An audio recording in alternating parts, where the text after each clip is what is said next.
দেখতে গেলে এই সংসার বড়ই সুন্দর, কিন্তু আসল সত্যি এটাই যে সংসারে সবকিছু নশ্বর। যেটা কাল ছিল তা আজ নেই, যা আজ আছে তা কাল ছিল না, আর যা আজ আছে তা কালও থাকবে না। প্রত্যেক মানুষকেই যথাসময়ে কালের কাছে মাথা নত করতে হয়। এই রূপের বিনাশ করে বার্ধক্য, প্রাণের বিনাশ করে মৃত্যু, আলস্য, ঈর্ষা ধর্মের বিনাশ করে, আর ক্রোধ বিনাশ করে সম্পর্কে।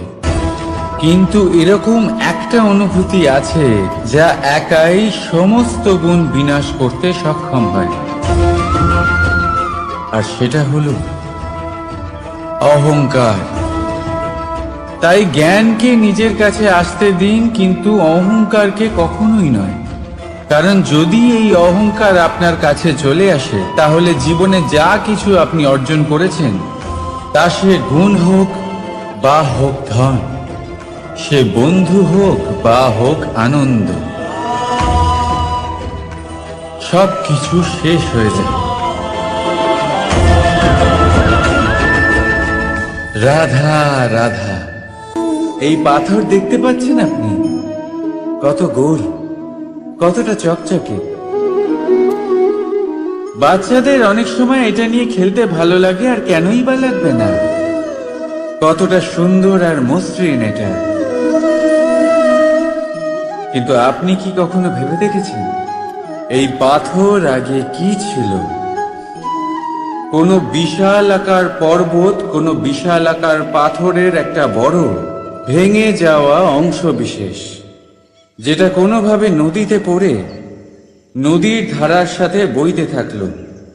মাটির সাথে ঘর্ষণ হলো, বালির কণার সাথে ঘর্ষণ হতে থাকলো, আর তারপর ধীরে ধীরে এই আকার পেল। এবার আমরাও এই পাথরের মতোই। তাই মনে রাখবেন, আপনার ব্যক্তিত্ব, আপনার এই স্বরূপ ঈশ্বরের দেওয়া কখনোই না। হ্যাঁ, প্রকৃতি অবশ্যই আপনাকে জন্ম দিয়েছেন, কিন্তু আপনি নিজে নিজের ব্যক্তিত্বের রচয়িতা, আর আপনি তা রচনা করেন কঠিন পরিস্থিতির মুখোমুখি হয়ে, সংকটের ধারা পার করে। তাই আপনিও এই পাথরের মতো নিরন্তর চেষ্টা করতে থাকুন, নিজের অস্তিত্ব বজায় রাখুন, এই অস্তিত্বকে মহান করতে থাকুন, আর আমার সাথে ভালোবেসে বলুন রাধা রাধা।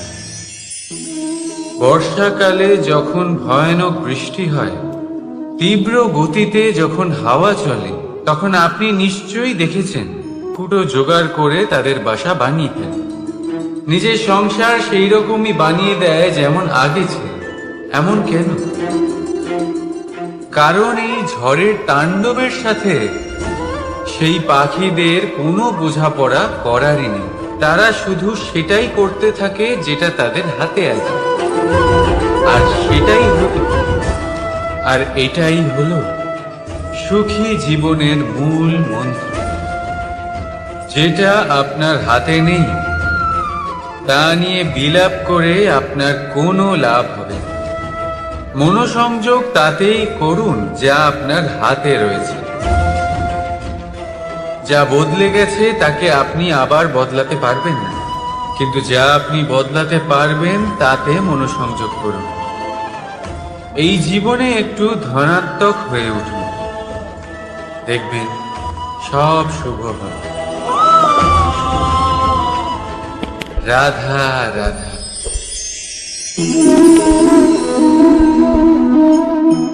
ছোটবেলায় একটা জিনিস আমি কখনো বুঝে উঠতে পারিনি। আমি সবসময় আশ্চর্য হয়ে থাকতাম যে এটা কি করে সম্ভব হতে পারে। ব্যাপারটা ছিল এরকম, আমি আমাদের গোয়াল ঘরে দেখতাম ভিন্ন ভিন্ন রং রূপের গাভী। কারোর রং কালো তো কারোর রং সাদা, কেউ খয়েরি তো কারোর রং বাদামি। এবার আমি দেখতাম কারোর কারোর শিং বড়, তো কারোর এত ছোট যে দেখাই যায় না। কোনো গাভী আকারে ছোট ছিল তো কেউ একটু বড়, কিন্তু যখন সেই সব গাভী দুধ দিত তখন আমি দেখতাম সেই সব দুধ সমান, রং সমান, স্বাদ সমান, গুণও সমান, আর সমান পুষ্টিও। এবার আমি এটা বুঝতে পারতাম না। আমার দৃষ্টিতে তো সমস্ত গাভী আলাদা আলাদা ছিল। আমি ভাবলাম আমি মাকে জিজ্ঞেস করি। মাকে জিজ্ঞেস করলাম। মা আমাকে বললেন, কানাই, রং রূপ পাল্টালেও গাভীদের বাস্তবিকতা তো পাল্টায় না। গাভী তো গাভীই থাকবে। এবার আমি এটা বুঝতে পারি না যে মানুষ এটা আত্মসাৎ কেন করতে পারে না। দেখুন, রং, রূপ, জাত, ধর্ম, ভাষা, এই সবের উপরে হলো মনুষ্যত্ব। আর মনুষ্যত্বের একটাই ধর্ম, আর সেটা হলো প্রেম। তাই এই প্রেম আপনি সকলের সাথে ভাগ করে নিন। প্রেমের সাথে সকলের সেবা করুন। এই মনুষ্যত্বর অমৃত চেখে দেখুন, আর আপনি বুঝে যাবেন যে আমরা কেউ আলাদা আলাদা নই, আমরা সবাই সমান। রাধা রাধা। সাগর, কত বিশাল হয় এই সাগর! কি না করতে পারে এই সাগর! এক মুহূর্তের মধ্যে সব ধ্বংস করে দিতে পারে, প্রলয় ডেকে আনতে পারে, সংসার মুছে ফেলতে পারে। এই সাগর জীবন জ্যোতি নিভিয়ে দিতে পারে। কিন্তু এই সাগর যা মেটাতে পারে না তা হলো একজন তৃষ্ণার্তের তৃষ্ণা। অন্যদিকে এই ঘোড়া, যা এতটাই ছোট যে গোপিনীরা একসঙ্গে অনেকগুলো নিয়ে চলতে পারে, কিন্তু এই ছোট ঘোড়া অনেকের তৃষ্ণা মেটাতে পারে। এবার বলুন, জল সাগরেও আছে, আবার এই ঘোড়াতেও। তাহলে পার্থক্য কোথায়? এখানে পার্থক্য হলো তাদের আচরণের মধ্যে। একজন মাটির মধ্যে মিষ্টি জল ধরে রাখে, তো আরেকজন নিজের নোনা জলের আঘাতে যে কাউকে মাটিতে মিশিয়ে দিতে পারে। আপনি কি হতে চাইবেন? সাগরের নোনা জল হয়ে কারোর আশা চূর্ণ বিচূর্ণ করে দিতে, নাকি মিষ্টি জলের ঘোড়া হয়ে কারোর তৃষ্ণা মেটাতে? সিদ্ধান্ত আপনার। রাধা রাধা। কতবার এমন হয়, আপনি কোনো কাজ করার জন্য কাউকে দায়িত্ব দেন, কিন্তু সেই ব্যক্তি সেই কাজ সম্পন্ন করতে পারে না, অসম্পূর্ণ রেখে দেয়, অথবা ঠিকভাবে করতে পারে না। এবার এই পরিস্থিতিতে কি হয়? আপনি ক্রুদ্ধ হয়ে যান, তার উপরে আপনি রেগে যান, তাকে তিরস্কার করেন, আর তারপরে সেই কাজ সম্পন্ন করতে আপনি নিজেকেই নিযুক্ত করেন, আর শেষ পর্যন্ত সেই কাজ সম্পন্ন হয়েই যায়। এবার এই বিষয়ে সমস্যা সেই ব্যক্তির চেষ্টায় নয়, সমস্যা আপনি যে সেই ব্যক্তিকে ভরসা করলেন তার ছিল। আমরা অন্যের প্রতি ভরসা করাকে প্রথম পদক্ষেপ বানিয়ে, আর নিজের উপরে বিশ্বাসকে শেষ সম্বল। কিন্তু তার বদলে এটাই হওয়া উচিত যে নিজের উপরে ভরসাকে আমরা প্রথম পদক্ষেপ বানাই, তাকে নিজের সহায় মানতে হবে। যদি আপনি এমন করেন তাহলে পরিণাম আরো সুখকর, আরো আনন্দদায়ক হবে। তাই মনে রাখবেন, এই সংসারে আপনার সব থেকে বড় ভরসা আর কেউ নেই। এই সংসারে আপনার সব থেকে বড় রক্ষাকর্তা আর কেউ নেই, বরং আপনি নিজেই। রাধা রাধা। আসুন আপনাকে একটা প্রশ্ন করছি, সোনা আর লোহার মধ্যে তফাৎ কি? এবার বেশিরভাগ লোকের উত্তর এটাই হবে যে সোনা বহুমূল্য, সোনার মূল্য লোহার থেকে অনেক বেশি। এটা ঠিক, কিন্তু আমাদের এটা ভোলা ঠিক হবে না যে সোনা আমাদের সাজগোজের কাজে লাগে, আমাদের আরো বেশি সুন্দর দেখায়। অন্যদিকে লোহা সেই সৈনিকদের ঢাল ও তলোয়ার হয়ে তাদের রক্ষা করে যারা আমাদের প্রাণকে রক্ষা করেন। এই সৈনিক না থাকলে আমাদের প্রাণও থাকবে না। এবারে বলুন, সোনার মূল্য বেশি হওয়াতে কি লোহার মূল্য কমে যায়? কখনোই না। ঠিক সেইভাবে এই জীবনে আপনি যতই চেষ্টা করুন, কিছু না কিছু এমন থেকে যাবে যা আপনি কখনোই পাবেন না। আর সেই কারণে নিজেকে অক্ষম মনে করা অনুচিত। হতে পারে আপনার কাছে সেই গুণ আছে যেটা সংসারে আর কারোর কাছে নেই। সেই গুণটাকে চিনুন, সেটাকে বাড়ান আর সেটাকে ব্যবহার করুন।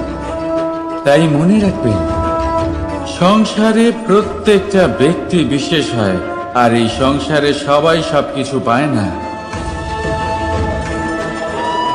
নিজেই দেখে নিন, সোনাকে যে দোকানে সাজিয়ে রাখা হয় সেই দোকানের তালা লোহা দিয়ে তৈরি হয়।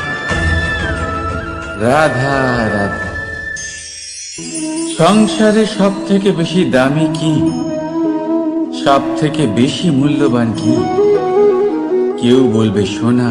এর সমস্ত ধন খরচ করেও একটা জিনিস আমরা কিনতে পারবো না, আর তা হলো একটা মুহূর্ত। কি হলো? সত্যি সামনে এসে গেল। সত্যি হলো এটাই যে জগতে সব থেকে বেশি মূল্যবান সময়, সেই সময় যেটা আমরা এমনি নষ্ট করে দিই অকাজে, কখনো কোনো আশাতে, কখনো শোক করে, কখনো ঘটে যাওয়া দিনের কথা ভেবে, তো কখনো ভবিষ্যতের চিন্তাতে। এই সময়ের সদ্ব্যবহার আমাদের করা উচিত। এই সময়ের সদ্ব্যবহার করে আমাদের ধন অর্জন করা উচিত, মহান কাজ করা উচিত, আমাদের ব্যক্তিত্বকে উদার করা উচিত, ভালো কাজ করা উচিত, সকলের সাথে আনন্দ ভাগ করা উচিত। যদি আমরা এই সংসার থেকে চলেও যাই, তাহলেও সময় আমাদের যেতে দেবে না। এখানেই স্থিত করে রাখবে, কারোর না কারোর জন্য প্রেরণা হয়, বা কারোর মুখে কৃতজ্ঞতার হাসি ফুটিয়ে। রাধা রাধা। সূর্য। এই সংসারে সব থেকে বেশি তেজস্বী এই সূর্য, সব থেকে বেশি উজ্জ্বল, সব থেকে বেশি শক্তিশালী।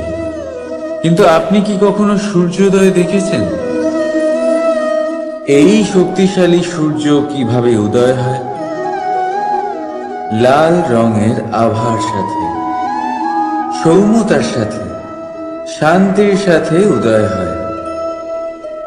কখনো সূর্যাস্ত দেখেছেন? সেই লাল রঙের আভা, সেই সৌম্যতা, সেই একই শান্তি। আর এটাই একজন মহান ব্যক্তিত্বের গুণ। যখন জীবনে উত্থান ঘটে তখনও অহংকার করেন না, সৌম্যতা বজায় রাখেন। আবার যখন জীবনে ক্ষতি হয় তখনও সৌম্যতা বজায় রাখেন। যদি আপনিও চান সূর্যের মতো আপনি সম্মান পাবেন, তাহলে সূর্যের মতন হন। যখন জীবনে আনন্দ আসে, কুশল আসে, তখন সীমা লঙ্ঘন করবেন না। যখন জীবনে দুঃখ আসে, কষ্ট আসে, বিনাশের পথে অগ্রসর হবেন না। সৌম্য থাকুন, শান্ত থাকুন, সূর্যের মতো চকচক করতে থাকুন। কারণ সব মুহূর্তের মতোই এটাও একটা মুহূর্ত। তাতে আপনি আনন্দ লাভ করুন বা পান দুঃখ, এই মুহূর্ত অবশ্যই চলবে। রাধা। আপনি ওই কথাটা নিশ্চয়ই শুনেছেন, যখন ভগবান একটা দরজা বন্ধ করেন তখন অন্যদিকে অনেক দরজা খুলে দেন। এবার এই দরজা, এই সমস্ত পথ আমরা দেখতে পাই না, অনেক সময় আমরা বুঝতে পারি না, হারিয়ে যায় সব। কখনো কখনো মনে হয় যে এই কথাটাই মিথ্যে, কিন্তু আসলে তা তো নয়। তাহলে হারিয়ে যায় কেন?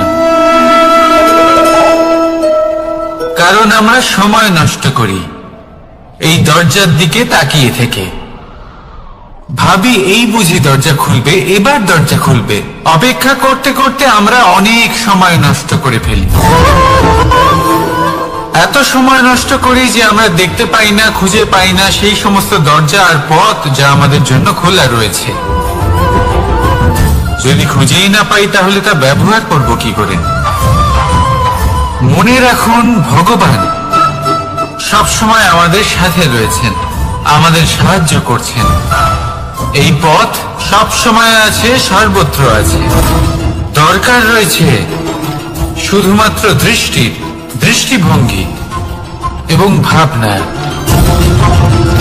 এই দৃষ্টিকে বিস্তৃত করুন, এই দৃষ্টিভঙ্গিকে ধনাত্মক করে তুলুন, আর এই ভাবনা এর সীমা একটু বাড়িয়ে তুলুন। তারপর দেখবেন সব খুঁজে পাবেন। আসলে কি, এই যে ঈশ্বর, এই যে পরমাত্মা, তা আমাদের সাথে রয়েছে, আমাদের মনের মধ্যে রয়েছে। যিনি তাকে মন থেকে চাইবেন তিনি তাকে মনের মধ্যে অবশ্যই খুঁজে পাবেন। যদি উনি মন থেকে চান পথ খুঁজে পেতে, তাহলে তিনি অবশ্যই পথ খুঁজে পাবেন। তাহলে আসুন আমার সাথে ভালোবেসে বলুন, রাধা রাধা। ধর্ম। আমরা সকলে ধর্মের বিষয়ে কথা বলি, কখনো নিজের ধর্মের বিষয়, আর কখনো অন্যের ধর্মের বিষয়। কখনো আমরা অধর্ম দেখলে সেই বিষয়ে কথা বলি। অনেক রকম আলোচনা হয়, কিন্তু এই ধর্ম আসলে কি, সেটা কি কেউ বোঝে? যদি আমি আপনাকে উত্তর দিই, এই উত্তর সরল। ধর্ম হলো তাই যা মানুষকে অন্য মানুষের সাথে, সমস্ত বিশ্ব সংসারের সাথে আনন্দ সহকারে বাঁচতে শেখায়। সেই জন্য আপনি যদি কখনো কোনো ধর্মীয় স্থানে যান, সেই ধর্মীয় স্থানে গিয়ে আপনার শান্তির অনুভূতি হয়, তাই না? কিন্তু দেখুন, ধর্মের জ্ঞান থাকলেই সেই মানুষ ধর্মের পথে চলতে পারবে এমন কোনো কথা নেই।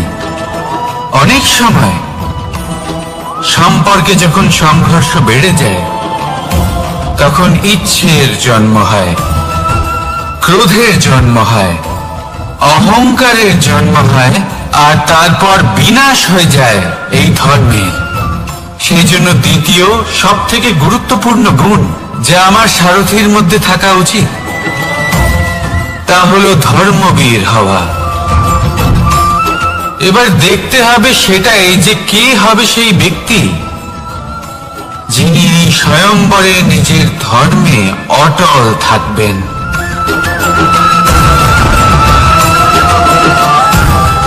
কারণ সেই ব্যক্তি এই সংসার থেকে সরে এসে ধর্মের পুনঃস্থাপনের এই মহাকার্যে আমার সারথী হতে পারবেন।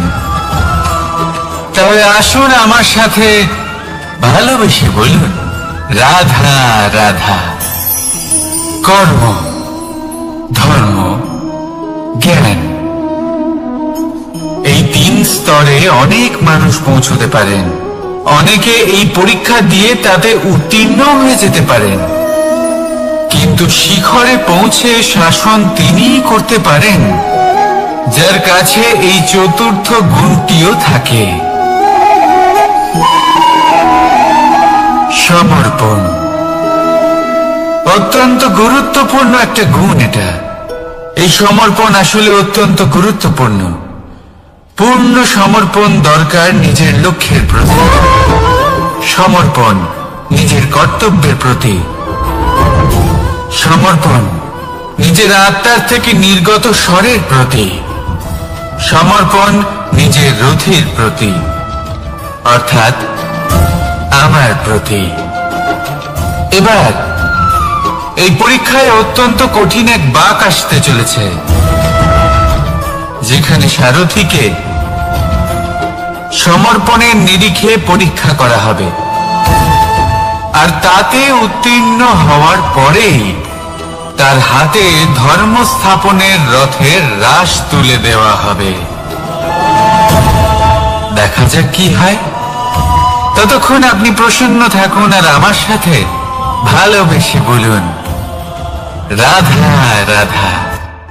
মানুষ তার জীবনে শিক্ষা এবং প্রেম এই দুই লাভ করে তার মাতা, পিতা এবং গুরুর কাছ থেকে। কিন্তু মানুষ সবথেকে বেশি ভালোবাসে নিজের মাতাকে, কারণ মাতা খুব নির্মল চিত্তে ভালোবাসে, শান্ত মনে আমাদের অন্তরে শক্তির সঞ্চার করে থাকেন, আমাদের উৎসাহ দেন, বলশালী করে তোলেন। ব্যাপারটা কিন্তু এমন নয় যে আমরা নিজেদের বাবা বা গুরুকে ভালোবাসি না, তাদেরকেও আমরা অত্যন্ত ভালোবাসি, শুধু ওনাদের কঠোর ব্যবহার দেখলে আমরা একটু ভয় পেয়ে যাই। এবার ওনাদের এই কঠোর ব্যবহার আমাদের ভালো না লাগলেও অত্যন্ত আবশ্যক, কারণ মাতার থেকে আমরা যে শক্তি লাভ করি তা যেন নিয়ন্ত্রণ হারিয়ে বিধ্বংসী না হয়ে ওঠে, আমরা যেন কোনো কুপথে না চলে যাই, আমরা কখনো যেন দোষ না করে ফেলি। শুধু সেই জন্য পিতা এবং গুরু একটু কঠোর হয়ে ওঠেন, এবং ওনাদের এই কঠোর আচরণ ভবিষ্যতে গিয়ে আমরা অবশ্যই বুঝতে পারি। জীবনে কিছু বছর আমরা এগিয়ে যাই আর তারপর আমরা বুঝতে পারি যে বাবা এবং গুরু আমাদের যথেষ্ট ভালোবাসতেন, কিন্তু ওনাদের ভালোবাসার বহিঃপ্রকাশ আলাদা। প্রয়োজনীয় হলো এটা দেখার, এটা বোঝার যে শুরু থেকে আমাদের প্রতি ওনাদের আচরণ কেমন ছিল। ওনাদের কঠোর হওয়ার পেছনে ওনাদের ভালোবাসাটা বোঝার চেষ্টা করুন, ওনাদের চিন্তাটা বোঝার চেষ্টা করুন, ওনাদের পথপ্রদর্শনের আড়ালে আপনার ভবিষ্যতের জন্য যে পরিকল্পনা ওনারা করেছেন সেটা বোঝার চেষ্টা করুন। তখন আপনারা বুঝতে পারবেন ওনাদের ভালোবাসাকে। আপনার মনের মধ্যে আপনা থেকেই ওনাদের প্রতি সম্মান জেগে উঠবে। নিজের পিতা এবং নিজের গুরু এই দুজনের প্রতি কৃতজ্ঞতা প্রকাশ করুন আর আমার সাথে ভালোবেসে বলুন, রাধা রাধা। জীবন কিসের উপর নির্ভরশীল? ধনের উপর, বৈভবের উপর, নিঃশ্বাসের উপর? না, এই জীবন নির্ভরশীল বিশ্বাসের উপর। বিশ্বাস নিজের উপর, বিশ্বাস আমাদের আপনজনের উপর। কিন্তু যখন এই বিশ্বাস ভেঙে যায় তখন মানুষের মনও ভেঙে যায়, আর তারপর সে অন্য কিছু করতেই পারে না। তখন কি করা যেতে পারে? তিনটে কাজ আছে যা আপনি করতে পারেন। প্রথম, ভালোবাসা। যাকে আপনি ভালোবাসেন, যারা আপনাকে ভালোবাসে, ভুল যারই হোক না কেন, তার কাছে ক্ষমা চাইতে কখনোই সংকোচ বোধ করবেন না। দ্বিতীয় হলো বিশ্বাস। যারা আপনাকে ভালোবাসেন, আপনাকে বিশ্বাস করেন, তাদের বিশ্বাস কখনো ভাঙবেন না। তৃতীয় হলো আশা। যারা আপনাকে ভালোবাসেন, আপনাকে বিশ্বাস করেন, তাদের আশা আপনার সাথে জড়িত, তাদের থেকে কখনো কিচ্ছু লুকোবেন না। এই তিনটে কাজ করুন আর এই জীবন সুপ্রসন্ন হয়ে বলবে, রাধা রাধা। মানুষের জীবনে দুই ধরনের আবেগ থাকে যা চিরকাল তার সাথে বসবাস করে। প্রথম, স্বপ্ন। দ্বিতীয়, অজুহাত। মানুষ হাজার হাজার স্বপ্ন দেখতে পারে। আমাকে এই কাজ করতে হবে, আমাকে ওখানে ঘুরতে যেতে হবে, আমার জীবনে এই অসম্ভব কাজ বাস্তবায়িত করে দেখাতে হবে, আদি ইত্যাদি। এবার ঠিক যেমন স্বপ্ন দেখেন, সেইভাবে অজুহাতও খুঁজে নিয়ে আসেন। আমি এই স্বপ্ন পূরণ করতে পারলাম না, কারণ আমাকে কেউ সাহায্যই করল না, কারণ আমি দুর্বল হয়ে পড়েছিলাম, কারণ আমার কাছে সময়ই ছিল না, আদি ইত্যাদি। এবার সাফল্য এবং অসফলতার মাঝখানে এই ধরনের সংঘর্ষ হতে থাকে। সাফল্য তখন লাভ করা সম্ভব যখন আপনার স্বপ্ন আপনার অজুহাতের থেকে অনেক বড় হয়। আর অসফলতা তখন পাবেন যখন আপনার অজুহাত আপনার স্বপ্নের থেকে অনেক বড় হয়। আপনি যদি সাফল্য লাভ করতে চান তাহলে চেষ্টা করতে থাকুন, পরিশ্রম করুন। যদি অসফল হন তাহলে ভয়ভীত হওয়ার কোনো প্রয়োজন নেই। নিজের ভুল বুঝুন, তাকে শুধরে নিন, আবার চেষ্টা করুন। কিন্তু যদি নিজের জীবনে অজুহাত নিয়ে আসেন তখন স্বপ্ন কখনো পূরণ হবে না। আসুন আমার সাথে ভালোবেসে বলুন, রাধা রাধা। ভয়ের সাথে আমরা সবাই পরিচিত, কষ্ট আমরা সবাই পেয়েছি। কখনো কখনো আমরা অসুস্থ হয়ে পড়ি, আর এমন সময় হলে মাতার মমতা, কখনো বাবার স্নেহ, কখনো বন্ধুদের পাশে থাকার অনুভূতি আমাদের রোগ নিরাময়ে সাহায্য করে। কখনো যদি আমরা নিরাশ হয়ে পড়ি, তখন যদি আমাদের কোনো আপনজন আমাদের দুটো ভালো কথা বলে, তখন আমাদের মনোবল বেড়ে যায়। ঠিক তেমন সংসারের এই রঙ্গমঞ্চে যদি আপনি পীড়িত অনুভব করেন, কিছু শুভ কথা আলোচনা করুন, কিছু স্তুতি গান করুন, কিছু মুহূর্তের জন্য হলেও নিজের ইষ্টদেবের কথা স্মরণ করুন আর প্রার্থনা করুন। সাহস বাড়বে, শক্তিও বৃদ্ধি পাবে এবং সামনে এগিয়ে চলার পথও দেখতে পাবেন। তখন এই মন প্রসন্ন হয়ে বলবে, রাধা রাধা। কখনো কখনো অন্ধকারের সাথে লড়াই করার জন্য আমরা প্রদীপ জ্বালাই। এতে প্রথমে সলতে রাখি, তারপর তেল ঢালি, তারপর আগুন জেলে এটা প্রজ্বলিত করি। তারপর একটা সময় আসে যখন এই প্রদীপ নিভে যায়। কারণটা কি? কারণ কি এটা যে প্রদীপের প্রকাশমান হওয়ার ক্ষমতা সমাপ্ত হয়েছে? না, এই যে আগুন আমরা দেখতে পাচ্ছি, এই আগুনের জন্য যে শক্তির প্রয়োজন হয় তা আসে এই তেল থেকে। যদি এই তেল সমাপ্ত হয়ে যায় তাহলে এই প্রকাশ তাও সমাপ্ত হয়ে যায়। আর আমাদের জীবনে এই তেল হলো আমাদের কর্ম, আর এই আগুন আর এর দ্বারা উৎপন্ন হওয়া প্রকাশ আমাদের ভাগ্য। যত আমাদের কর্ম ক্ষীণ হতে থাকবে, আমাদের ভাগ্য সৌভাগ্য কোথাও না কোথাও লুপ্ত হয়ে যাবে। যে উজ্জ্বল ভবিষ্যৎ আমরা চাইছি তা কখনো লাভ করতে পারবো না যদি কর্ম না করি। ঠিক যেমন তেল ছাড়া অগ্নি উৎপন্ন হয় না, তেমনি কর্ম ছাড়া সৌভাগ্য হয় না। আর যেমন কর্ম তেমন ভাগ্য। তাই সবসময় কর্ম করতে থাকুন, কর্ম করা থামাবেন না। আর আমার সাথে ভালোবেসে বলুন, রাধা রাধা। জীবনে তিনটি বিষয় আছে, তিনটি বস্তু আছে, তারা যেন আপনাকে কখনো বশে না করে নিতে পারে। প্রথম হলো ধন। ধন যতক্ষণ আপনি ব্যবহার করতে থাকেন, যতক্ষণ তা আপনার কাজে আসছে, ততক্ষণ ঠিক আছে, এই ধন আপনার কাছে অমৃত। কিন্তু যখন এই ধন আপনাকে ব্যবহার করতে শুরু করে, বুঝে যাবেন যে আপনার পতনের সময় শুরু হয়েছে। দ্বিতীয় বিষয়, ফেলে আসা অতীত।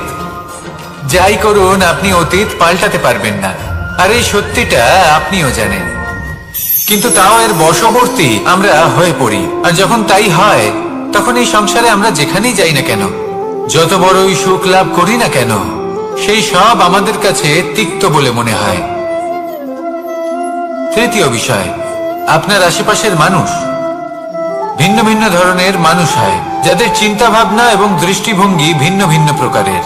যদি এদের বশবর্তী আপনি হয়ে পড়েন, তাহলে কেউ বলবে এটা করো, এটা ভালো। কেউ বলবে এটা করো না, ওটা করো, ওটা ভালো কাজ। কেউ বলবে এই দুটোই করো না, অন্য কিছু করো। এই কথাগুলিতে আপনি এতটাই জড়িয়ে পড়বেন যে আপনি লক্ষ্যভ্রষ্ট হয়ে পড়বেন। তাই এই তিন বিষয় থেকে সাবধানে থাকবেন। যদি কোনো কিছু বশ করতে হয়, তাহলে আপনাকে বশ করতে হবে আপনার আজকে, নিজের বর্তমানকে। এটা খুব প্রয়োজনীয়। এটা ভাববেন যে এই সময়ের সদ্ব্যবহার আমি কিভাবে করব, সময়কে শাসন কিভাবে করব, ওই কর্ম কিভাবে করব যাতে ভবিষ্যতে কখনো আমার আফসোস না হয়, বরং এই সংসার আমাকে নিয়ে গর্ব করবে, সেই কর্ম করুন। আর যখন আপনি এটা শিখে নেবেন, তখন আপনি নিজেই নিজেকে প্রকৃত অর্থে ভাগ্যশালী করে তুলবেন। আসুন আমার সাথে ভালোবেসে বলুন, রাধা রাধা। অনেক সময় আমরা কারোর নীরবতাকে তার দুর্বলতা ভেবে বসি। হতেই পারে সেই ব্যক্তি উত্তর দিতে চাইছেন না, হতে পারে অন্য কোনো কারণ আছে যা আমরা বুঝতেই পারছি না। সেই জন্য তাকে দুর্বল ভেবে নেওয়া অনুচিত। দেখতে গেলে এই বিশাল সমুদ্র এও কিন্তু নীরব, শান্ত হয়। কিন্তু যখন সে রুদ্র মূর্তি ধারণ করে তখন কি হয়? সমগ্র সংসারকে বিনাশের পথে নিয়ে যায় এই সমুদ্র, প্রলয় সৃষ্টি করে। সেই জন্য কারো সহ্য শক্তিকে দুর্বলতা বলে মনে করবেন না। কারণ যদি এই নীরবতা নিজেকে ভেঙে বেরিয়ে আসে, তাহলে তা বিনাশের সমস্ত সীমা পার করে যেতে পারে। তাই এই নীরবতাকে সবসময় বুঝুন, সবসময় একে সম্মান করতে শিখুন, আর আমার সাথে ভালোবেসে বলুন, রাধা রাধা। কখনো কোনো চাতক পাখিকে দেখেছেন? কথায় আছে যে বছরে মাত্র একবার সে তার তৃষ্ণা মিটিয়ে থাকে, আর তাও আকাশে ভেসে থাকা মেঘের দ্বারা ঘটানো বৃষ্টির জলের ফোঁটা থেকে। আর কোথাও থেকে সে তার তৃষ্ণা পূরণ করে না। সারা বছর সে নিদারুণ গরম সহ্য করে, তীব্র শীতও সহ্য করে, শুধু এই আশা নিয়ে যে বছরে একবার অন্তত সেই মেঘের ঘন ঘটা হবে, বৃষ্টি হবে, আর সে তার তৃষ্ণা নিবারণ করবে। এটা আসলে কি? এটা আসলে বিশ্বাস। সেই বিশ্বাস যে বছরে একবার সেই মেঘ আসবে তৃষ্ণা নিবারণ করতে।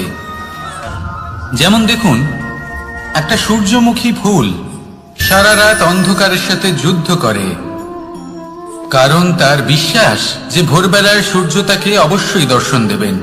সেটাও বিশ্বাস ছিল যার উপর ভরসা করে মনু একটা নৌকা নিয়ে বেরিয়ে পড়েছিলেন এবং সমস্ত সৃষ্টিকে প্রলয়ের হাত থেকে বাঁচিয়েছিলেন। সেটাও ছিল ভালোবাসার প্রতি বিশ্বাস, যার উপর ভরসা করে বানর এবং ভাল্লুক সেনা নিয়ে শ্রীরাম আক্রমণ করেছিলেন সমস্ত বরদানপ্রাপ্ত অসুরগণ এবং রাক্ষসগণের লঙ্কায় এবং জয় লাভ করেছিলেন। এই বিশ্বাসই হলো এই বিশ্বের আশা। বিশ্বাস রাখুন যে আপনি হলেন সর্বশ্রেষ্ঠ এবং শুধুই নিজের কর্ম করতে থাকুন। এই বিশ্বাসের আশাই আপনাকে প্রতি মুহূর্তে বল প্রদান করবে। এ হলো আমার বিশ্বাস। আসুন আর আমার সাথে ভালোবেসে বলুন, রাধা রাধা। যোগাসন। যোগাসনে আসন অত্যন্ত গুরুত্বপূর্ণ। এবার আমি বলবো সবথেকে শ্রেষ্ঠ আসন কোনটি। আশ্বাস। নিজেকে আশ্বস্ত করতে থাকুন যে আমি আছি, সব ঠিক হবে, যা হচ্ছে ভালোর জন্য হচ্ছে। এই আশ্বাস আপনাকে জীবনে এমন ধনাত্মক বিশ্বাস দেবে যে আপনি বড় বড় সমস্যার সমাধান করতে পারবেন। এবার যদি কথা বলি সবথেকে কঠিন সময়ের, তাহলে সেটা হলো বিচ্ছেদের। যা মা সীতাকে সহ্য করতে হয়েছে শ্রীরামের জন্য, রাধা কৃষ্ণকেও সহ্য করতে হয়েছে। যে ব্যক্তি বিচ্ছেদের সময় সঠিক পথে চলে এসেছে, সে জীবনে অনেক শ্রেষ্ঠ স্থানে অবশ্যই পৌঁছতে পারবে। এবার যদি কথা বলি সবথেকে জরুরি এবং গুরুত্বপূর্ণ সময়ের, তাহলে সেটা হলো সংযোগ। সকলকে সাহায্য করতে থাকুন। আপনি অন্যদের সাহায্য করে তাদের যত আনন্দ দিতে পারবেন, ততটাই আনন্দ আপনারও জীবনে অবশ্যই আসবে। আসুন আর আমার সাথে ভালোবেসে বলুন, রাধা রাধা। সংসারে সকলে উঁচুতে উঠতে চায়, কেউ নত হতে চায় না। সবাই এটা মনে করে যে নত হওয়ার অর্থ হলো তাদের আত্মসম্মান এবং অহংবোধের বিরুদ্ধাচরণ করা। তাদের মনে হয় যে যদি আমরা নত হই, সংসার আমাদের দুর্বল মনে করবে, তাদের শৌর্য এবং তাদের ব্যক্তিত্বের অপমান হবে।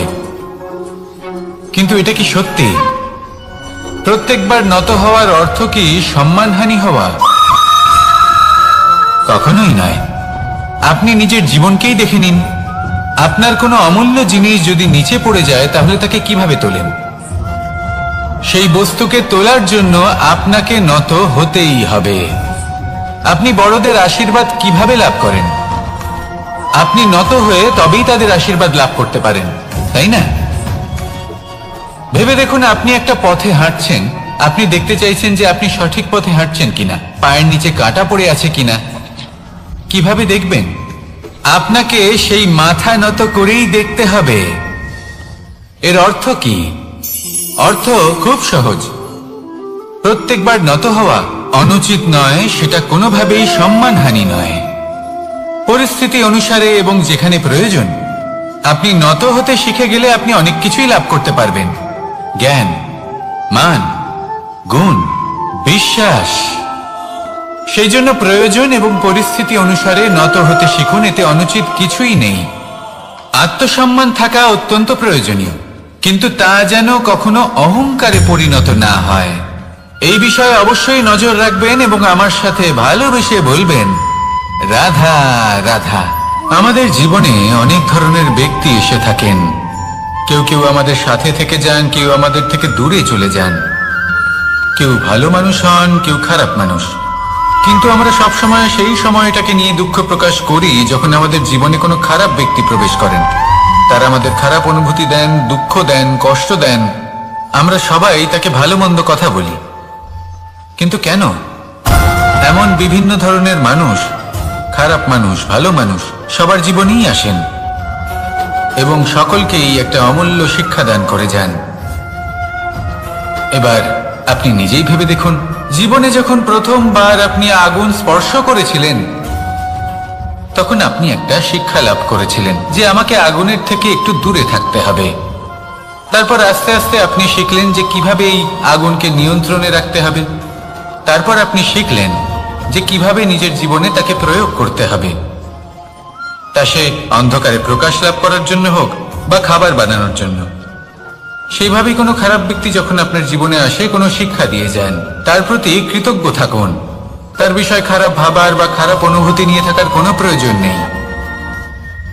সেই শিক্ষা লাভ করুন, ইতিবাচক মনোভাব নিয়ে জীবনের সামনে এগোতে থাকুন। কেউ নেই যিনি আপনাকে বাধা দিতে পারেন। আসুন আমার সাথে ভালোবেসে বলুন, রাধা রাধা। অনেক সময় আমরা জীবনে অনেক মানুষকে এমন বলতে শুনে থাকি যে আমি অসফল হয়েছি কারণ আমার সময় ভালো যাচ্ছিল না।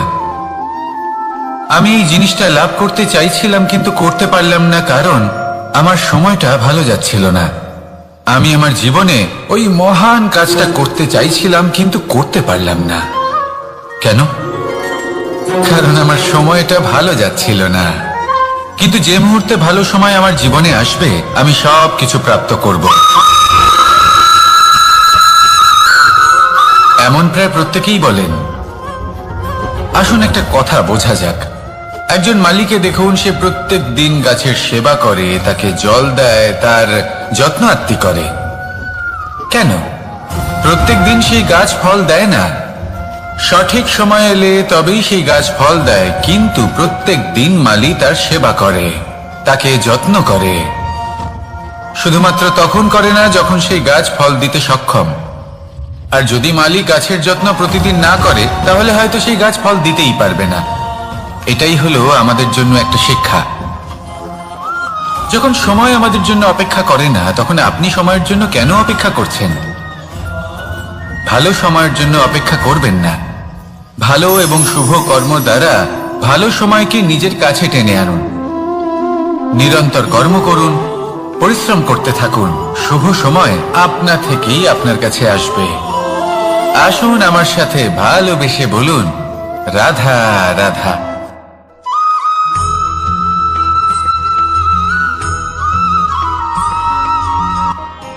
পরীক্ষা এমন একটা শব্দ যেটা শুনে সংসারের বেশিরভাগ মানুষই ভয়ভীত হয়ে পড়েন। কারণটা কি? অসফলতার ভয়। পরীক্ষা এই শব্দের যদি আমি অন্য দিকটা দেখাই, তার তাৎপর্য এই নয় যে আপনার দুর্বলতা সবার সামনে তুলে ধরবে। এটা তো হলো সেই যুক্তি যা আপনার বল, সাহস, শক্তিগুলি সবার সম্মুখে তুলে ধরবে। আগে হ্যাঁ, এটাই হলো সেই যুক্তি। আপনি নিজেই কখনো দেখবেন পরীক্ষার সময় আপনার অন্তরের অনেক গুণ বাইরে বেরিয়ে আসে। এমন কোন শক্তির উদ্ভব হয় যার বিষয়ে আপনি নিজেও জানতেন না, ঠিক কিনা? তাই এই পরীক্ষাকে কখনো ভয় পাবেন না। বিশ্বাসের সাথে নির্ভীক হয়ে এটার সম্মুখীন হন। দিনের শেষে এই পরীক্ষা শুধুই আপনাকে উজ্জ্বল করবে, আপনাকে আরো শ্রেষ্ঠ করে তুলবে। তাহলে আসুন আমার সাথে ভালোবেসে বলুন, রাধা রাধা।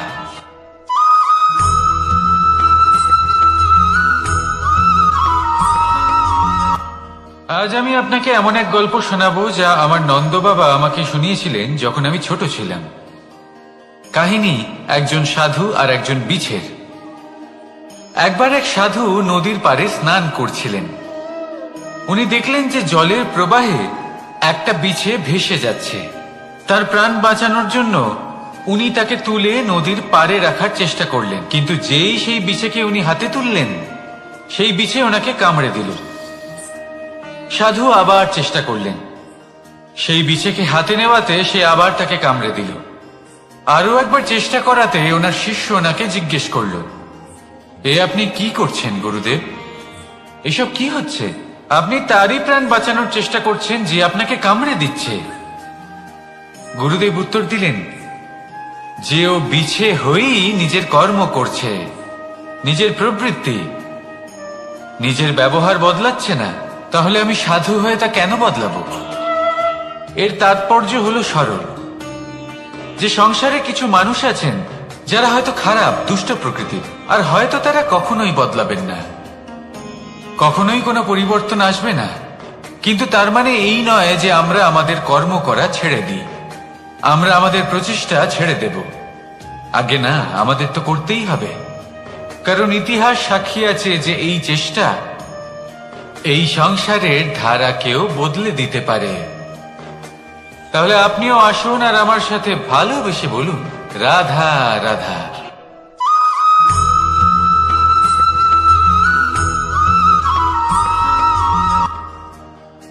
দাদা আমাকে সব সময় জিজ্ঞাসা করেন যে কানাই, তোমার এই মুখের হাসি, তোমার মুখে সব সময় কেন থাকে, কিভাবে থাকে?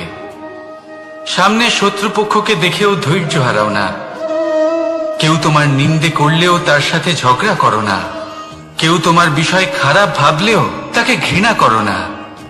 কিভাবে আর কেন করো? আপনার মনেও নিশ্চয়ই এই প্রশ্ন আসে। এবারে বলি, এর উত্তর অত্যন্ত সরল।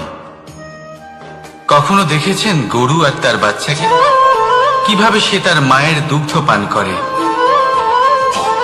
সুখে থাকে, কারণ ও জানে যে ওর মা এই দুগ্ধরূপী অমৃত ওকে খাওয়াতেই থাকবে। ও জানে যে এই সময় শুধু ওর জন্য, যাতে ও নিজের মায়ের এই দুগ্ধরূপী প্রসাদ গ্রহণ করতে পারে, আর সেই জন্য ও সুখে থাকে। সেইভাবেই এই জীবন হলো ভালোবাসা। এতই ছোট হলো এই জীবন যে ভালোবাসার জন্য কম পড়ে যায়। ঘৃণা করে কেন সময় নষ্ট করব? আমি এটাই করি, আপনিও এটাই করুন। ভালোবাসুন, সবার মধ্যে ভালোবাসা ছড়ান, আর এই ভালোবাসার সাথেই বলুন, রাধা রাধা।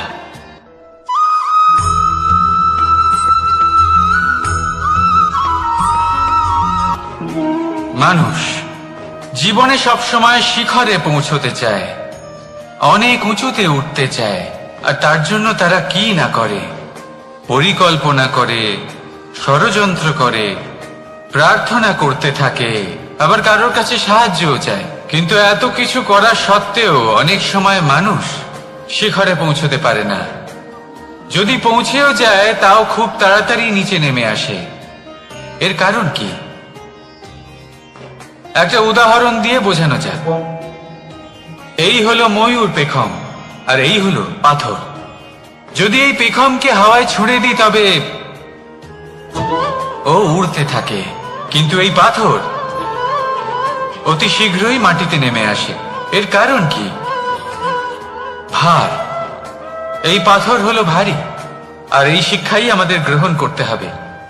ঠিক এইভাবেই যদি আমাদের মন দ্বন্দ্ব আর অহংকার দ্বারা পরিপূর্ণ হয়ে থাকে, তাহলে তা কখনোই শিখরে পৌঁছবে না।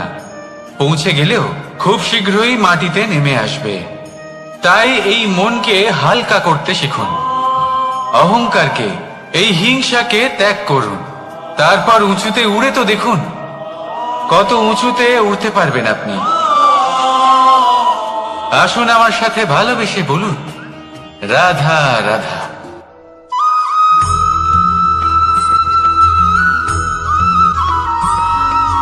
এই সংসারে মাতা পিতা তার সন্তানকে সব থেকে বড় উপহার কি দিতে পারে? বৈভব, সুযোগ সুবিধা, বাড়ি, নাকি আশেপাশের পরিবেশ? এই সংসারে মাতা পিতা তার সন্তানকে সব থেকে বড় উপহার শিক্ষা দিতে পারেন, কিন্তু তার জন্য সময়ের প্রয়োজন হয়। এবার এই সময় অত্যন্ত অদ্ভুত। সময়ের ধারণা সবার রয়েছে। কখনো কখনো কিছু কঠিন সময় বরদানের মতো আমাদের সম্মুখে আসে।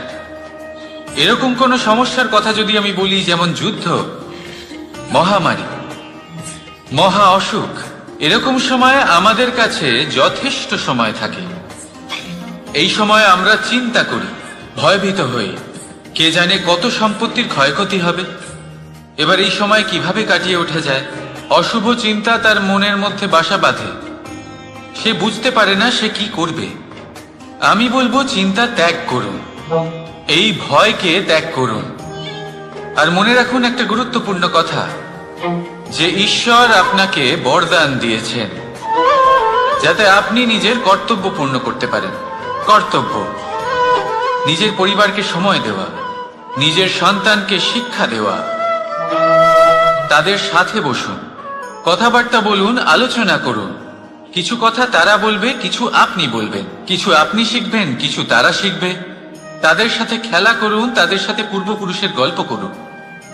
এইসব করলে তাতে না শুধু তাদের ভবিষ্যৎ উজ্জ্বল হবে, বরং আপনিও সন্তুষ্টি পাবেন। ভয়ভীত হবেন না। আজ বর্তমানে আপনি কি করতে পারেন যাতে আপনার বর্তমান সঠিক হবে এবং ভবিষ্যৎ উজ্জ্বল হবে, তাতে একাগ্র হন। সব কিছু শুভ হবে। রাধা রাধা।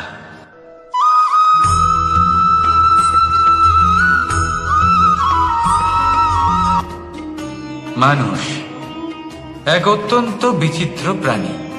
পরিকল্পনা করে, ষড়যন্ত্র করে, প্রচেষ্টা করে, কাউকে পরাজিত করার চেষ্টাও করে। সাপকে একটা দড়ি মনে করে হাতে চেপে ধরার চেষ্টা করে, কিন্তু একটা কথা বুঝতেই পারে না, সময়ের এই সাপ, এটা হাতে চেপে ধরাই যায় না। আর আপনি যা করবেন তা আবার ফিরে আসবে আপনারই সামনে। দেখুন, এতে কিছুই যায় আসে না যে আপনি কুম্ভকারের পুত্র নাকি কৃষ্ণের পুত্র। যদি আপনি অনুচিত কর্ম করেন তাহলে আপনার সাথেও অনুচিতই হবে। অশুভ কর্ম করলে আপনার সাথেও অশুভই হবে। কুরু বংশ অত্যন্ত মহান বংশ ছিল। এই কুরু বংশ কি হলো তার সাথে? একটা গোটা বংশ বয়ে গেল, কারণ ওনাদের উদ্দেশ্য অশুভ ছিল। অন্যদিকে 5 জন বনবাসী পাণ্ডব মহাভারত বিজয়ী হলেন, কারণ তাদের উদ্দেশ্য শুভ ছিল। তাই মনে রাখবেন, শুভ অগ্নি প্রজ্বলিত করবেন, শুভ তাপ সঞ্চার হবে। অশুভ অগ্নি প্রজ্বলিত করবেন, নরকেই জ্বলতে হবে। তাহলে আসুন আর আমার সাথে ভালোবেসে বলুন, রাধা রাধা।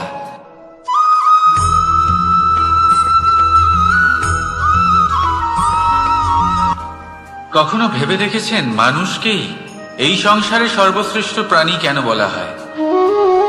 অন্য কোনো প্রাণীকে কেন নয়? শুধু কি এই জন্যই আমরা চিন্তা করতে পারি, আমাদের কাছে তীক্ষ্ণ বুদ্ধি রয়েছে, কোনো কিছু আবিষ্কার করতে পারি, সেই কারণেই? তা তো অন্য কোনো প্রাণীর কাছেও থাকতে পারে। এমন কিছু পশুও রয়েছে যাদের কাছে তীক্ষ্ণ বুদ্ধি আছে। তাহলে মানুষ কেন? কারণ মানুষের কাছে এমন কিছু রয়েছে যা অন্য প্রাণীর কাছে নেই। মানবতা। মানবতা, যা সর্বপ্রথম এগিয়ে যেতে চাইলেও যদি পথে কেউ ধাক্কা খেয়ে পড়ে যায়, তাকে আগলে রাখতেও জানে। মনে রাখবেন, আপনার সব থেকে বড় পরিচয় আপনার নাম, আপনার সম্পত্তি বা আপনার ধর্ম নয়। আপনার সব থেকে বড় পরিচয় হল আপনার মানবতা। তাহলে সময় এলে পরে নিজের মানবতার পরিচয় দিন। অন্য মানুষকে সাহায্য করুন, অন্য প্রাণীকে সাহায্য করুন। একা একা পথ চলা হলো পশুদের প্রবৃত্তি। মানুষ হলেন তিনি যিনি অন্যের জন্য প্রাণও দিতে পারেন। মানুষ হলেন তিনি যিনি অন্য মানুষের প্রাণ বাঁচান। সেই মানবতাকে জাগিয়ে তুলুন আর এই জীবন বাঁচতে শুরু করুন।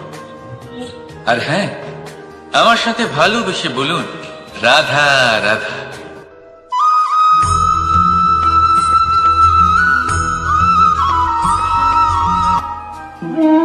মানুষ জীবনে সবসময় সুখ পেতে চান, কিন্তু এই সুখ এটা আসলে কি? এই সুখের আসল রূপ কি? আমি বলি, সুখের আসলে দুটি রূপ হয়, বাহ্যিক সুখ, আত্মিক সুখ। আর এটা ঠিক তেমনই হয় যেরকম আমাদের শরীরের সাথে জড়িত ছায়া আর আমাদের শরীরের মধ্যে বসবাসকারী আত্মার। যদি ছায়ার কথা ভেবে দেখেন তাহলে বুঝতে পারবেন, আমাদের শোবার সময় ভোরবেলা এই ছায়া অনেক বড় হয়ে যায়। যখন এই সূর্য মাথার উপরে চলে আসে, তার তাপ বেড়ে যায়, তখন এই ছায়া ছোট হয়ে যায়। আর যেই অন্ধকার নেমে আসে, এই ছায়া আপনার সঙ্গ ত্যাগ করে। এরকমই হয় বাহ্যিক সুখ। আর এবার কথা বলি আমাদের শরীরের মধ্যে বসবাসকারী এই আত্মা। এই আত্মা কখনো আমাদের সঙ্গ ত্যাগ করে না, সব সময় আমাদের সাথে জড়িয়ে থাকে। এরকমই হয় আত্মিক সুখ, যা সব সময় আমাদের সাথে থাকে। আত্মিক সুখ কারোর সেবা করে, আত্মিক সুখ কাউকে সাহায্য করে, আত্মিক সুখ প্রেম বোধের, যা কখনো আমাদের সঙ্গ ত্যাগ করে না। সেখানে বাহ্যিক সুখ, যতক্ষণ আপনি সম্পন্ন কিছু মানুষ এবং সুবিধার সাথে আছে, এই বাহ্যিক সুখ আপনার সাথে থাকবে। সম্পন্নতা চলে গেলে, মানুষজন চলে গেলে, সুখ সুবিধা চলে গেলে, বাহ্যিক সুখও চলে যায়।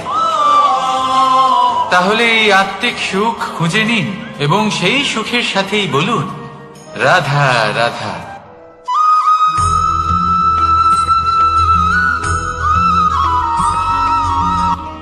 আত্মীয় স্বজন কারা হন? তারাই যারা সুখে দুঃখে পাশে থাকেন, তারা যারা বিপদের সময় আপনার পাশে এসে দাঁড়ান। এবার দেখুন, একটা প্রশ্ন করব আপনাদের, সব থেকে ঘনিষ্ঠ, আবশ্যক এবং গুরুত্বপূর্ণ আত্মীয় কারা, বিশেষ করে বিপদের সময়? কেউ বলবেন মাতা, কেউ বলবেন পিতা, কেউ বলবেন ভাই বোন, ইত্যাদি ইত্যাদি। এবার ভাবুন, আপনি বড় হয়ে গেছেন, আপনি বাড়ি থেকে দূরে চলে গেছেন। পেট ভরানোর জন্য আপনাকে প্রত্যেকদিন চেষ্টা করতে হয়। এমন সময় যদি আপনার জীবনে বিপদ এসে পড়ে, তাহলে কখন আপনার খবর ওনাদের কাছে পৌঁছবে? কতক্ষণে ওনারা সাহায্য করতে আসতে পারবেন? এরকম এক সময় সব থেকে গুরুত্বপূর্ণ আত্মীয় হন আপনার প্রতিবেশী, কারণ তারাই সেই মুহূর্তে আপনার সব থেকে কাছে। আপনি কখনো পরীক্ষা করে দেখবেন, আপনার তার সাথে লক্ষ মতভেদ থাকলেও প্রতিবেশীকে কষ্টের মধ্যে দেখে সবার আগে সাহায্য করতে তারাই এগিয়ে আসেন। তাই প্রতিবেশীর সাথে সম্পর্ক ভালো রাখুন, শুধুমাত্র স্বার্থের জন্য নয়। এটা হলো শান্তিরও আধার। যদি এই সম্পর্ক ভালো থাকে, তাহলে না কথায় কথায় বিবাদ হবে, না মতান্তর। আর এই সুখী সম্পর্কের ছায়ায় মন প্রসন্ন হয়ে বলবে, রাধা রাধা।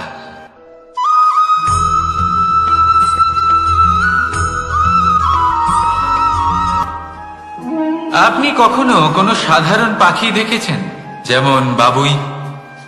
সে কি করে? সে কোনো গাছের ডালে নিজের বাসা বানায়। এবার সেইখানে বাসা বানানো সহজ ব্যাপার, কারণ সামগ্রী আশেপাশেই পাওয়া যায়। কিন্তু সমস্যা হলো আক্রমণ।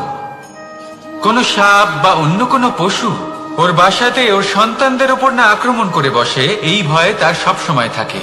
আর এটা সব থেকে কঠিন ব্যাপার এদের জন্য, নিজের বাসায় নিজের সন্তানদের সুরক্ষা। আর বাজ পাখি। যদি আমরা বাজের কথা বলি তাহলে তারা কি করে? বাজ পাখি কোনো উঁচু পাহাড়ের শিখরে কোনো পাথরের খাঁজে নিজের বাসা তৈরি করে। এবার ওখানে বাসা বানানো একেবারেই সহজ ব্যাপার নয়, কারণ সামগ্রী আশেপাশে পাওয়া যায় না, দূর থেকে নিয়ে আসতে হয়। কিন্তু সেইখানে আক্রমণের ভয়ও কখনোই থাকে না। এইভাবে উচিত রূপে ও নিজের বাসা রক্ষা করতে পারে, নিজের সন্তানদের রক্ষা করতে পারে। এর সারমর্ম হলো এটাই, যদি সমস্যা বড় হয় তাহলে সমাধানও উচ্চমানের হওয়া উচিত। একটা বাজ পাখির মতো ভাবা আরম্ভ করে দিন। জীবনে যে কোনো সমস্যা ছোট মনে হবে। রাধা রাধা।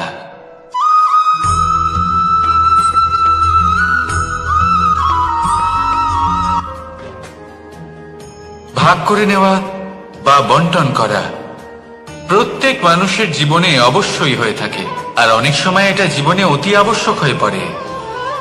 কিন্তু ভাগ করার মনোকামনা তার থেকেও বেশি গুরুত্বপূর্ণ হলো যে কোন ঘটনার আধারে এই বাটোয়ারা হলো। অনেক সময় এই বাটোয়ারা হলো শান্তির প্রতীক, আবার অনেক সময় এই বাটোয়ারা বিপ্লব ঘটাতে পারে, এমন এক বিপ্লব যা মহাযুদ্ধ ঘটিয়ে দিতে পারে। দেখুন, বাটোয়ারা সম্পত্তির হোক বা হোক ভিক্ষার, শিক্ষা কিন্তু একটাই। জীবনে অনেক সময় বাটোয়ারা দরকার হতে পারে, কিন্তু যতদূর সম্ভব তা এড়িয়ে চলুন, একসাথে মিলে এগিয়ে চলুন। কারণ দেখুন, এই যে বাটোয়ারা ভাগ করে দেয়, আর সেখানেই একতা আপনাকে অগ্রসর করে। তাহলে আপনিও এটাই করুন, একসাথে মিলে সামনে এগোন, আর আমার সাথে ভালোবেসে বলুন রাধা রাধা।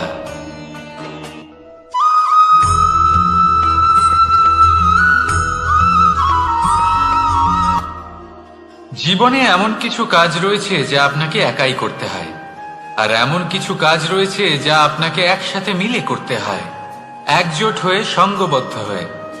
এবার সঙ্গবদ্ধ বলতে কি বোঝাতে চাইছি? আমি তাদের কথা বলছি না যারা বাস্তবিকভাবে একে অপরের সাথে কাজ করেন। আমি তাদের কথা বলছি যারা একে অপরের থেকে দূরে থেকেও একে অপরকে বিশ্বাস করেন। আমি আগেও বলেছিলাম, সমস্ত বিশ্বের আশা বিশ্বাসেই বসবাস করে, তাই না? তাই যেখানে সমস্ত বিশ্ব আছে, সমস্ত সংসার আছে, সেইখানেই বিশ্বাস রয়েছে। তাই আপনার আশেপাশে এমন দল সঙ্গবদ্ধ করুন যাদের আপনার উপর বিশ্বাস আছে আর যাদেরকে আপনি বিশ্বাস করতে পারেন। তাহলে আসুন আর আমার সাথে ভালোবেসে বলুন রাধা রাধা।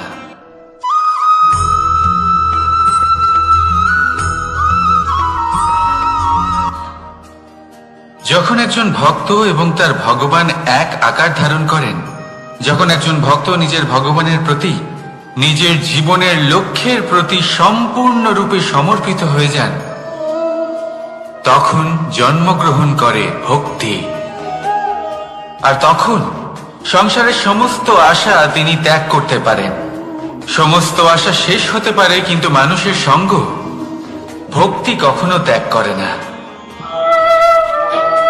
যখন ভক্ত ও ভগবান এক আকার ধারণ করেন, এক হয়ে যান, তখন রথী এবং সারথীর মধ্যে কোনো পার্থক্য থাকে না, তারাও এক হয়ে যান। একটাই ব্যক্তিত্ব, একটাই অস্তিত্ব। আর সেই জন্যই কখনো কখনো রথীর আদেশ ছাড়াই সারথী রথ চালিয়ে দেন, আবার কখনো সারথীর পরামর্শ ছাড়াই রথী আক্রমণ করে ফেলেন। এ তো শুধুমাত্র আরো একটা গুণ সেই সারথীর মধ্যে, যিনি ধর্ম স্থাপনার মহান কাজে আমার সারথী হতে চলেছেন। তাহলে আসুন আমার সাথে ভালোবেসে বলুন রাধা রাধা।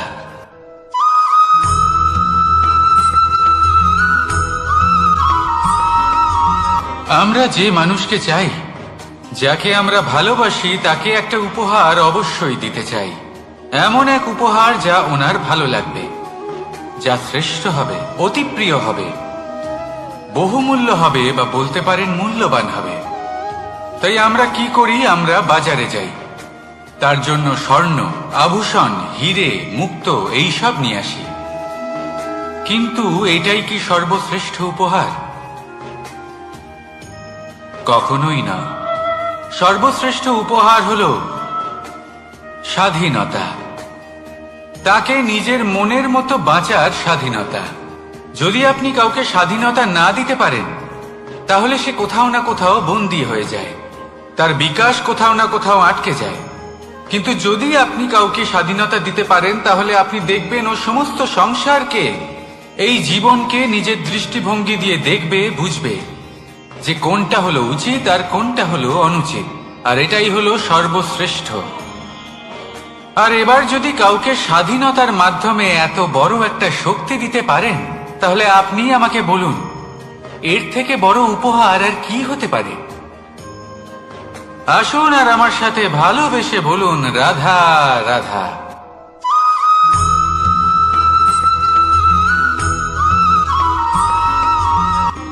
কর্ম, ধর্ম, জ্ঞান, এই 3 স্তরে অনেক মানুষ পৌঁছতে পারেন।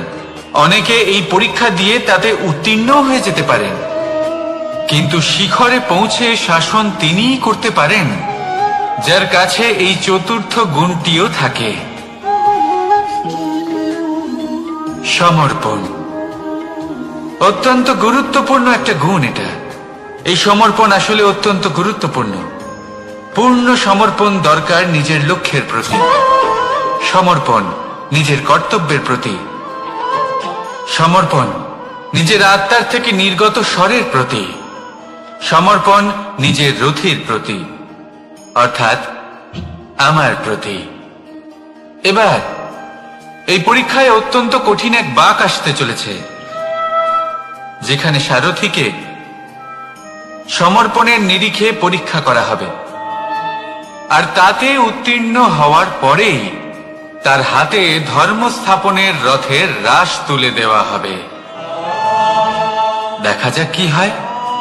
ততক্ষণ আপনি প্রসন্ন থাকুন আর আমার সাথে ভালোবেসে বলুন, রাধা রাধা।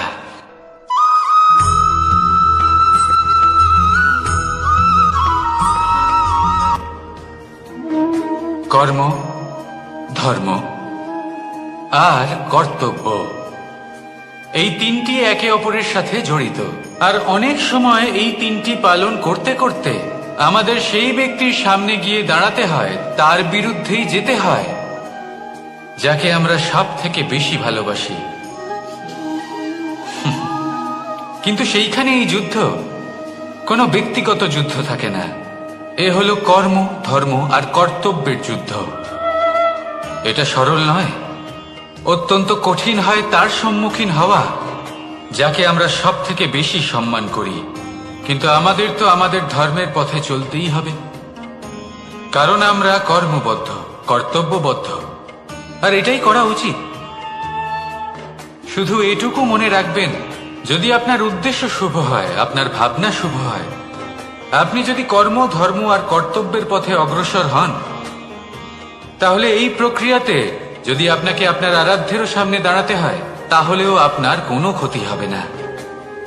তাহলে আসুন আর আমার সাথে ভালোবেসে বলুন, রাধা রাধা।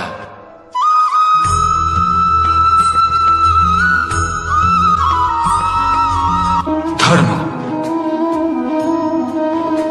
আমরা সকলে ধর্মের বিষয়ে কথা বলি, কখনো নিজের ধর্মের বিষয় আর কখনো অন্যের ধর্মের বিষয়।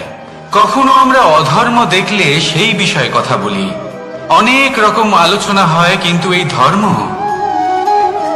ধর্ম আসলে কি, সেটা কি কেউ বোঝে? যদি আমি আপনাকে উত্তর দিই, এই উত্তর সরল। ধর্ম হলো তাই যা মানুষকে অন্য মানুষের সাথে, সমস্ত বিশ্ব সংসারের সাথে আনন্দ সহকারে বাঁচতে শেখায়।